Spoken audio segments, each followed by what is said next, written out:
who you called, when you called them, where you made the call from. That type of data collected en masse can reveal an awful lot of information about you. The United States of America has become the United States of surveillance, says former FBI agent Mike German, just one of many ex-intelligence agents fighting back against the eyes and ears of the NSA. You have Democratic presidents, you have Republican presidents. We all want to know what everybody else is doing. Spying is in the American gene pool. It may have started in our genes, but as Press TV reveals, it's become a big business. It turns the whole world against us. The battle is on between a government that believes it has a right to spy on everyone and a world that is fighting back. This is the truth. This is what's happening. You should decide whether we need to be doing this. America's surveillance state.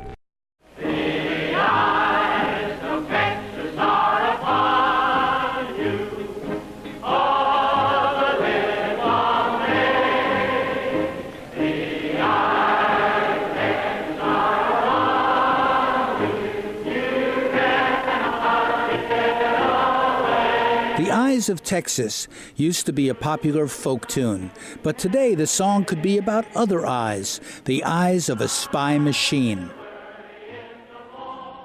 We live in the United States of surveillance, with cameras like these increasingly positioned on street corners and with much more invisible spying online and on the phone. Anyone who's paying attention knows that privacy could be out the window.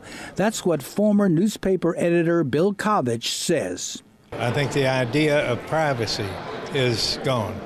I think you have to adjust to the fact that somebody somewhere may be watching what you're doing, and it may not be the government. It may be General Motors. It may be General Telephone and Telegraph. It may be the drugstore on the corner. All of this is not happening by accident.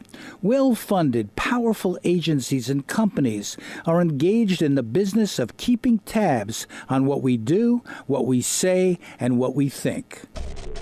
Mass surveillance is the focus of this new 6-part investigative documentary series, examining who is watching whom and why.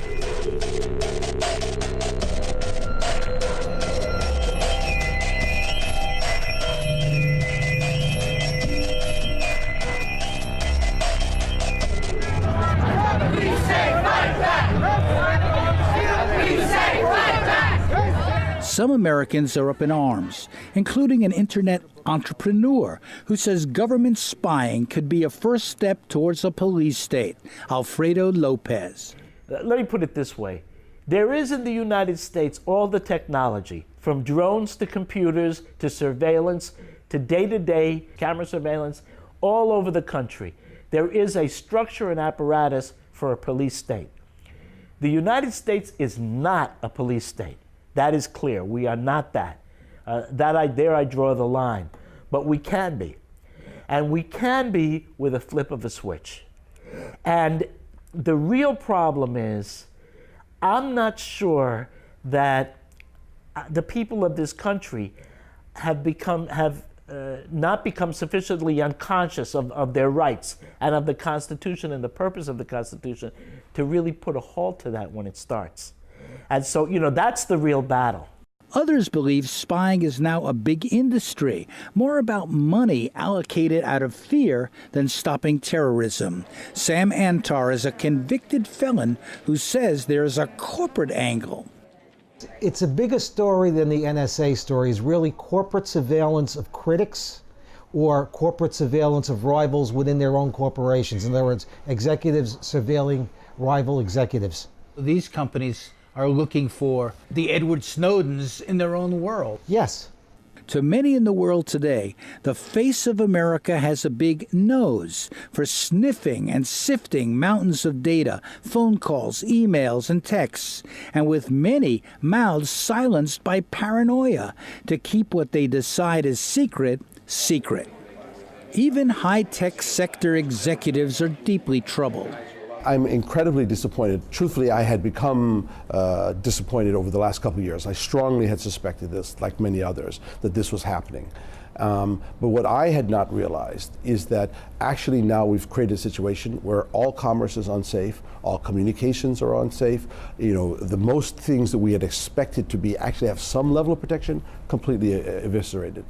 Just like Toys R Us is one of our biggest stores for kids, Secrets R Us has become an American obsession and now an explosive and divisive issue that affects people all over the world.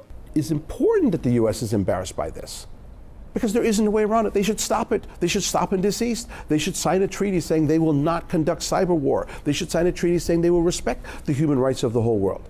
Taken together, America has become a surveillance industrial state where everyone's business has become its business and where one huge U.S. intelligence agency has been given the sanction and unlimited amounts of money to spy on the whole world.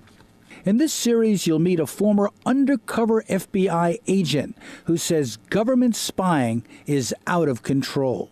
We want the intelligence agencies and the law enforcement agencies to have power to go after people who are doing harm. But these programs are being done regardless of any suspicion of wrongdoing. And a computer whiz who did the same kind of specialized secret work that whistleblower Edward Snowden did, but for the military. Well, I mean, when you work for the government, you're like, hey, I'm here to do a job. You know, and at the end of the day, go home and make sure the job's gotten done right. And it's really that simple. And the federal government has a lot of really outstanding people that work for it. I mean, high-end, high level. They wake up dedicated to make sure that it's done to the highest level you can imagine. But sometimes you just have people that just do their thing. You know, they become upset with what they see. You will also hear from Edward Snowden's personal lawyer, who says that his leaks to the public were leaks of conscience. You know, Edward Snowden has no desire to harm his country in any way. He believes that he's still on the side of his former colleagues, but they just don't see that. We've tilted too far in the direction of collecting information on innocent people. At the same time, writer Andy Greenberg of Wired magazine says Snowden's revelations are leading to reform. It seems that he's their worst nightmare, a kind of genius employee gone rogue. What I do see that's kind of remarkable is that his leaks are already starting to inspire reforms. Even as the government, the Department of Justice, calls for his imprisonment, the president himself is talking about how the NSA needs to be reformed based on what he's released. Going forward, I'm directing the Director of National Intelligence, in consultation with the Attorney General, to annually review, for the purposes of declassification, any future opinions of the court with broad privacy implications, and to report to me and to Congress on these efforts. Stopping mass surveillance is also an issue that is building in intensity. I cannot stand this anymore! I can't! As a mother, as a daughter, I cannot try to explain this situation to my children. This is an effort that's uniting strange bedfellows from across the political spectrum. I'm proud to sound here with Democrats, with Republicans, with progressives, with libertarians, because this is not about right and left. This is about right and wrong. In this series, we'll tell you what NSA really does, how it works with telecom and internet companies, and the threat it poses to a free press and democratic values. It's not only a violation of freedom of the press, it's a violation of the public's right to know. Information is the oxygen of a democracy. It's not just about participating in democratic processes. It's about being informed. That's what makes democracy meaningful. And when we don't have that information, when a very powerful entity, the government, has the information and the people don't, that is not a very healthy sign. We will also show you how whistleblowers, hackers, and activists are fighting back and winning support worldwide. There's been a kind of cat and mouse game between the surveillers and the surveilled that's been going on for decades. And what WikiLeaks, I think, was the first to show is that the mice can have some small or even large victories despite their lack of resources. now, we see that the cats have cracked down again, and that the surveillance state has responded. But then Snowden, appeared as another win for the mice. So, I think that this is going to continue, these sort of, a kind of tit for tat. But it does seem that these revelations by the mice, these moments when we learn, when transparency wins out over secrecy, essentially, are getting bigger over time. Even as protests mount, the United States government still supports a vast cyber spying program. What I've been very clear about is that there has to be a narrow purpose to it, not a broad-based purpose, but it's rather based on a specific concern around terrorism or counterproliferation or human trafficking or something that I think all of us would say has to be pursued. President Obama has called for some minor reforms, but critics are not satisfied. There's some things that I actually like about Barack Obama, but I'm clear about the fact that politically he is my opponent, he's my enemy, and he is clear about the fact that you have to put into place a series of controls that will preserve the social order. That's the only purpose for this stuff. Many in the media have been challenging the power of the surveillance state too, relying on leaks because they can't always get access to insiders who are afraid to speak. The NSA has invited some journalists in, like for this pro-NSA CBS 60 Minutes report. The agency gave 60 Minutes unprecedented access to NSA headquarters, where we were able to speak to employees who have never spoken publicly before. Full disclosure, I once worked in the office of the Director of National Intelligence, where I saw firsthand how secretly the NSA operates. Senior correspondent John Miller later left the network to join the New York Police Department as an intelligence official. Miller asked some softball questions, ostensibly trying to understand what the NSA does and doesn't do. You don't hear the calls. You don't hear the call. You don't see the name. You don't see the names. You just see this number called that number. This number, the to from number, the duration of the call, and the date time group. That's all you get. And all we can do is tell the FBI that number is talking to somebody who is very bad. You ought to go look at it. Later, a widely read website showcased another interview by HBO comedian John Oliver asking, what does it say about the U.S. press that the toughest interview Keith Alexander has is from a comedian? It's been said that your motto was collect everything. Is that true? For specific problems. Right. But you do understand that collect everything is also the motto of a hoarder. That's the fundamental principle which ends up with someone living alongside 1,500 copies of newspapers from the 1950s and 6 mummified cats. Former officials like General Alexander were off limits to our series, as Vanny Vines of the NSA made clear, rejecting our requests for a tour. Thank you for writing. Given the volume of such media requests, we can't assist you at this time with your project. The NSA had been created in secret and designed to be invisible, although it's hard to hide more than 30,000 employees with a vast number of buildings. Their tightly guarded headquarters here in Maryland covers more than 325 acres. They have a small army to protect it from enemies, foreign and domestic, as well as their own fire department and SWAT team. Yet these days, you don't have to get on the inside for a stage tour of the NSA to know what's happening. And that's thanks to the whistleblower they're all paranoid about. One man, former contractor Edward Snowden alone, is suspected of making off with millions of documents that we have only seen a fraction of.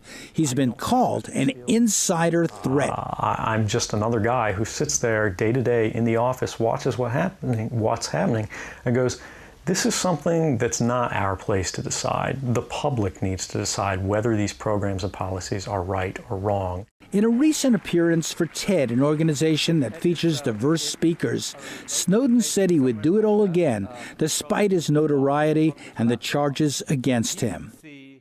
And I want to make it very clear that I did not do this to be safe. I did this to do what was right.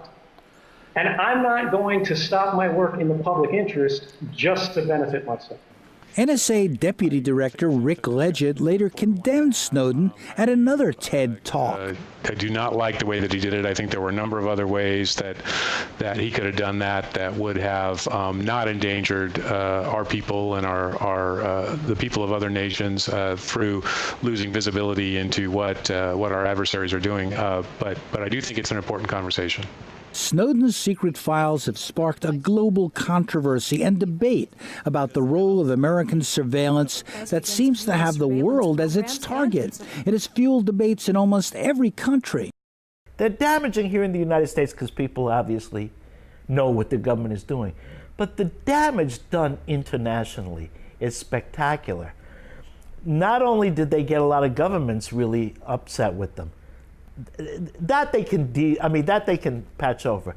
But masses of people throughout the world know that the United States government is surveilling them. And this is a major, major problem for them.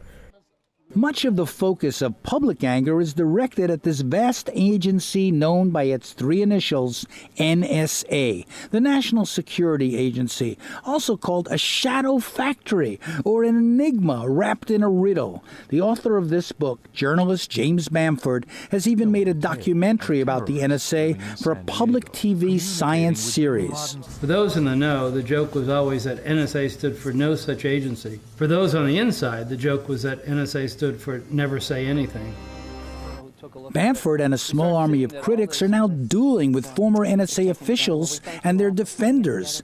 Lawyer Robert Litt works for the Director of National Intelligence and downplays the dangers of the NSA. The intelligence community and the executive branch is subject to significant accountability. We have accountability to the Congress.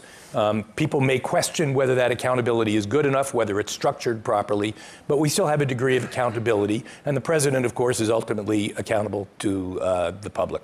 The NSA is trying to convince the public that it's not dangerous, but at the same time, it's become obsessed with dangers within, a so-called insider compromise that is now consuming their attention. In the post-Snowden period, the U.S. government is facing a big problem internally to deal with what they call insider threats. As many as 4,000 people they suspect of perhaps getting involved in leaking documents or being an insider threat. On the other hand, they have a problem from Congress and the media, which is denouncing the NSA and denouncing surveillance. So they've come up with a new term and a new program. It's in this report here, National Security Through Responsible Information Sharing. Now, what does that mean? It's not really clear, but the idea is to coordinate the intelligence community and to have the people in Washington linked up to the people at the local level, even at the tribal level, on Indian reservations to try to create an integrated police state apparatus. At least it could be used for that, although right now it's just for responsible information sharing. And one of the things about this book that I found interesting was the acronyms, the nicknames of all the organizations that are part of this network. 6 pages of acronyms of organizations in the responsible information sharing environment.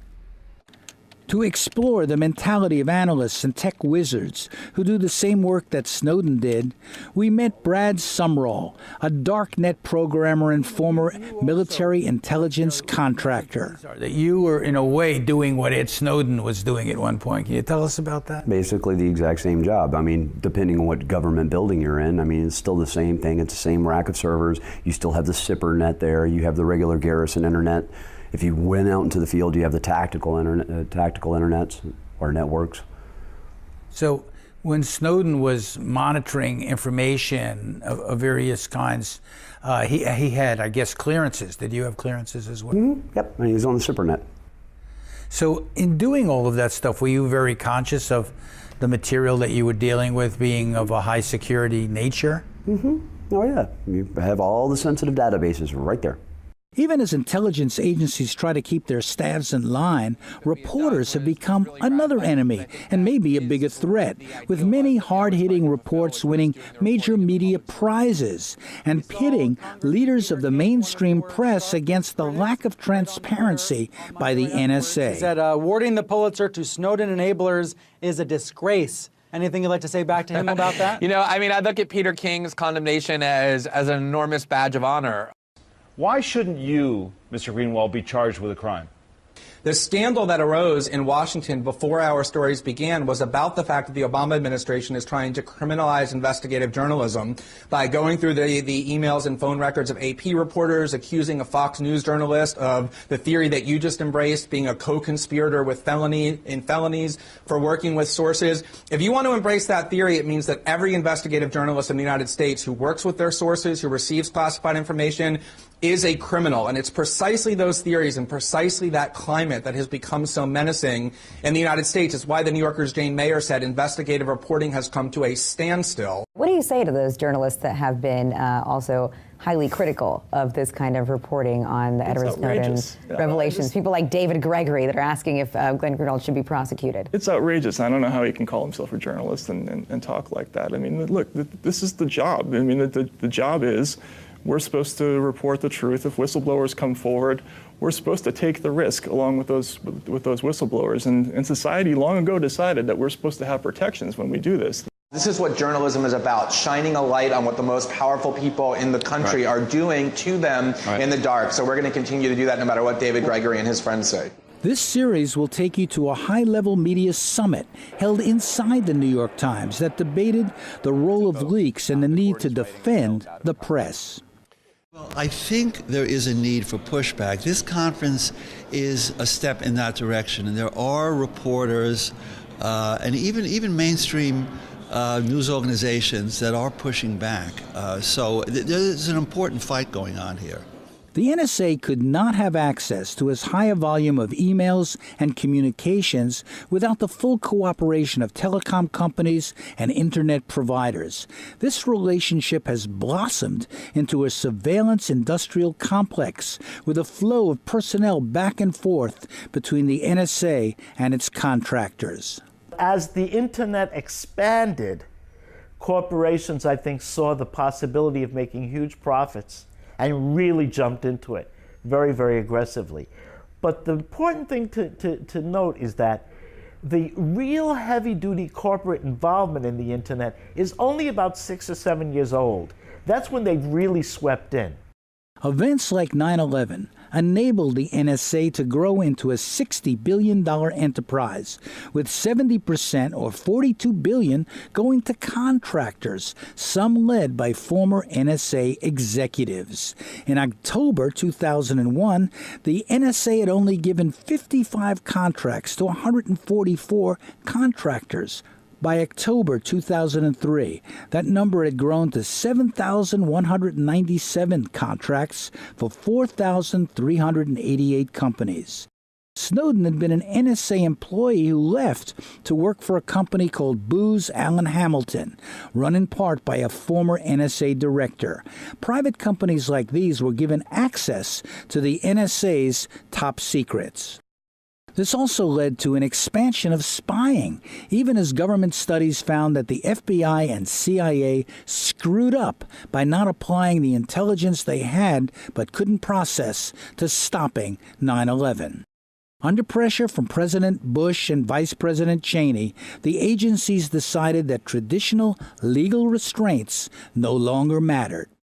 So immediately after 9/11, it was somewhat shocking to me that there was a general feeling that was being expressed that the rules didn't matter anymore, that the FBI had been unleashed, and we were now allowed to investigate who we want and not worry about the legal restraints. And it concerned me greatly because I knew from the history of the FBI that would lead the FBI into a dangerous area that was going to impact the civil liberties of innocent people and not improve security, in fact, even harm security. And I think that's essentially what's happened. Keep in mind, the Patriot Act is what allowed them to grow. They were so, kind of insignificant. They did so few little things, but then all of a sudden they became the #1 with a big fat check. In addition to their huge budgets, technological supremacy, and backing from key politicians who are supposed to exercise oversight, NSA had always counted on support from a fearful public. That's changing, says attorney Ben Weisner of the ACLU. I think they're so used to getting their way, they're so used to being able to invoke the threat of terrorism and having everybody roll over, that they're surprised by this environment where those kinds of dangerous threats are not scaring the public into submission. But ultimately this is about what they do and not what they say. And I don't think that there is a great defense. No, nothing new for me, because back in the 1980s it was common knowledge that the NSA was using many of the same tools that it's alleged or it's come out to have been using today. Why do you think that is? Why are they doing what they're doing?